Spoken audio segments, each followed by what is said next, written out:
porter le message météorologique local en la présence de monsieur Lorito, qui, avec un certain nombre de ses collègues non moins passionnés de météo, va nous parler de tout ce qu'on peut envisager comme prévision. Autour des orages, bien sûr, parce qu'il y a un côté spectaculaire qui, je pense, est en grande partie à l'origine aussi de votre passion. Et également parce qu'il y a des applications pratiques à tout cela de manière très triviale dans notre commune, puisque nous avons également connu quelques phénomènes, notamment météorologiques, qui ont inclus... Pardon ? Voilà, pour ce qui me concerne, je vais hausser la voix.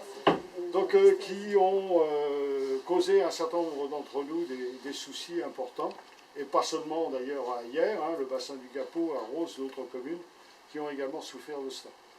Donc, c'est avec plaisir que nous allons, grâce à M. Lorito, vous présenter un certain nombre de moyens qui permettent non seulement d'observer, mais surtout de prévoir l'impact de ces phénomènes et éventuellement, en fonction de ce que l'on dispose comme moyen d'alerte, prévenir les gens et se trouver en mesure d'évacuer certaines zones qui pourraient être beaucoup plus vulnérables qu'on peut imaginer couramment.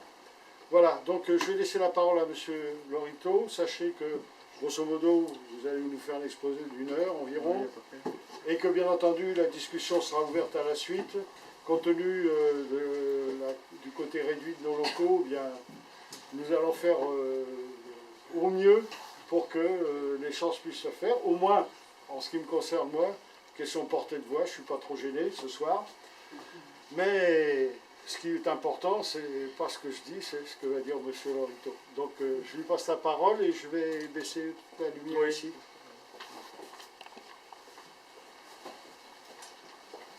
Alors bonjour à tous, enfin bonsoir du moins. Merci d'être venus, merci de votre présence. Donc j'imagine que certains me connaissent déjà depuis un moment et d'autres depuis récemment, suivant la pub qui a été consultée. Donc alors moi je travaille en tant que météorologue professionnel, j'y reviendrai plus tard. Et je vais aujourd'hui vous parler des mécanismes de formation des orages sur le secteur hierrois et littoral varois. Et comme ces phénomènes-là, tout ce qui est associé, tel que les trombes, la grêle, les vents violents, et de quelle manière cela fonctionne, et à quelle fréquence de retour on est susceptible d'avoir des orages plus ou moins forts sur le secteur. Tu veux essayer? C'est vrai que c'est pas pratique, hein?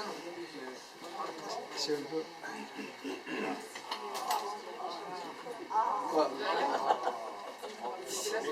Ah, c'est vrai que c'est pas pratique, mais bon, peut-être que ça pourra aider.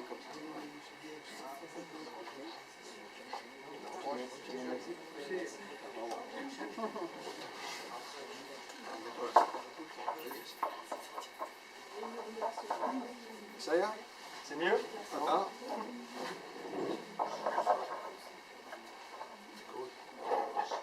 Passe le fil par-dessous le micro. Ah, vas-y, ça y est? C'est mieux? Oui, oui. Donc est-ce que vous avez compris au moins la moitié des choses ou je reprends? Non, c'est bon. D'accord. Bon. Donc, on va revenir sur, je vais revenir sur 3 cas ces dernières années qui ont été particulièrement intéressants au niveau météorologique sur le secteur. Le premier cas sera celui du 14 mars 2015, qui concernera surtout les orages. Dans l'immédiat, je vais juste faire une élocution sur les systèmes de prévision. Donc on a ce qu'on appelle des modèles numériques très précis qui permettent de modéliser l'état de l'atmosphère à échelle assez fine. Donc là ici on a ce qu'on appelle un champ de vent à 10 mètres du sol, et qui nous permet de prévoir avec une grande précision là où vont se dérouler les phénomènes violents ou pas. Par exemple, là, sur cette carte, on peut voir que du côté de l'Almanar, ça soufflera plutôt du secteur nord-nord-ouest, alors que sur l'île du Levant, on sera à plein est. C'est comme ça qu'on arrive à cibler les zones de convergence qui vont en grande partie créer les phénomènes orageux et les phénomènes violents. Là, c'est une configuration de retour d'est. On voit bien le flux d'est établi sur l'est du département. alors qu'on était encore en flux d'ouest dans l'ouest du département et sur les Bouches-du-Rhône. Donc ça, c'est ce qu'on appelle un modèle à maille fine. Et nous avons aussi d'autres outils qui nous permettent de voir un peu l'état de l'atmosphère sur une colonne, c'est-à-dire, on appelle ça une coupe verticale, donc là on ne le voit pas très bien, mais à ce niveau-là c'est le sol, et à ce niveau-là c'est la haute altitude, voilà, à 10 000 mètres. Et sur cette échelle verticale, on va pouvoir voir les changements de direction de vent entre le sol par exemple et l'étage inférieur, moyen, pardon, qui se situe vers 3000 mètres d'altitude. Et donc on va pouvoir voir, selon les dominantes de vent, comment est susceptible de réagir un orage qui intervient sur la zone. En sachant qu'il n'y a pas forcément la prévision des vents, il y a aussi plein de paramètres derrière, il faut une dépression, il faut beaucoup d'humidité, de la chaleur, de l'instabilité, et idéalement une descente d'air froid en altitude qui va engendrer un conflit de masse d'air entre le sol et la haute altitude. Donc je vais commencer par le 14 mars 2015, c'est assez récent. Alors ce jour-là, il y avait une dépression qui était centrée juste à l'ouest de la Sardaigne, on la voit bien ici. Alors je ne sais pas si au fond vous voyez bien, pas forcément, mais je vais essayer d'argumenter au mieux.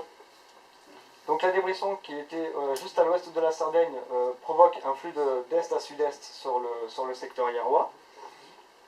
Et cela a eu pour conséquence de renforcer l'aspect instable de l'atmosphère, puisqu'on avait des remontées d'air chaud en provenance de la Sardaigne et des Balkans. Et donc cela a conduit à la formation d'orages assez forts.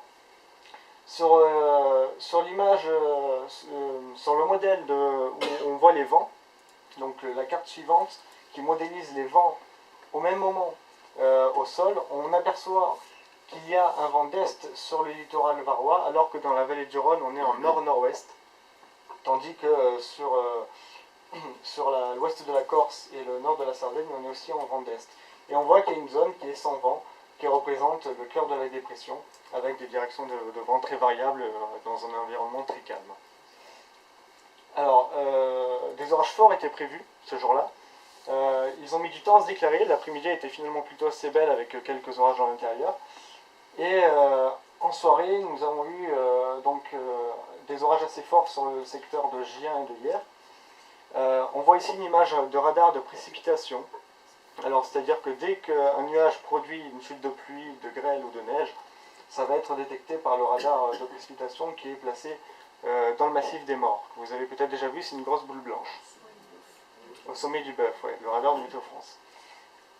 Donc là, on voit très bien qu'on a une zone d'alimentation. Donc on retrouve ces fameuses convergences de vent engendrées par la dépression et par les différentes particularités locales, comme la corniche des Morts et la presqu'île de Gien, qui vont engendrer donc ces différences de direction de vent et qui vont, suivant le placement des orages, contribuer à renforcer le potentiel pluviométrique et orageux de la dégradation. Et là, on voit qu'en soirée, un orage très très intense s'était formé, donc là c'est en fin de soirée.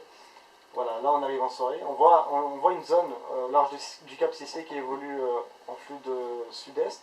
Et on voit que ça rentrait plein est sur le secteur Iérois, et on voit qu'un orage a duré vraiment longtemps en se régénérant sur les îles de Porquerolles et du Levant. C'est très fréquent, ça agit comme un tremplin, et donc on va avoir beaucoup plus d'échanges thermiques, et donc ça va créer ces fortes précipitations, et parfois ça dure longtemps. Et on voit ici qu'un rail était très bien établi entre le Levant et la région iéroise. Alors, cela a eu pour conséquence un orage vraiment très fort, avec de la grêle sur la presqu'île de Gien. Il a duré environ 2 heures. On le voit ici à sa formation, donc quand l'orage était en train de se renforcer, ces nuages-là venaient plein est, alors que l'orage en lui-même se déplaçait plutôt dans un flux de sud à sud-est. Donc sur la photo qu'on vient de voir tout à l'heure, c'était la formation de l'orage, qui arrivait aussi au niveau de Porquerolles. Ensuite, il a beaucoup plus gagné le secteur avec des éclairs beaucoup plus proches. Donc là, on en voit un qui frappe les marais salants. Ou encore, alors ici, c'est la capte. On voit les impacts qui tombent en face de la capte. On arrive à savoir qu'un orage se renforce quand il lâche vraiment beaucoup de foudre. Tous ces impacts sont tombés simultanément, tout comme la photo précédente.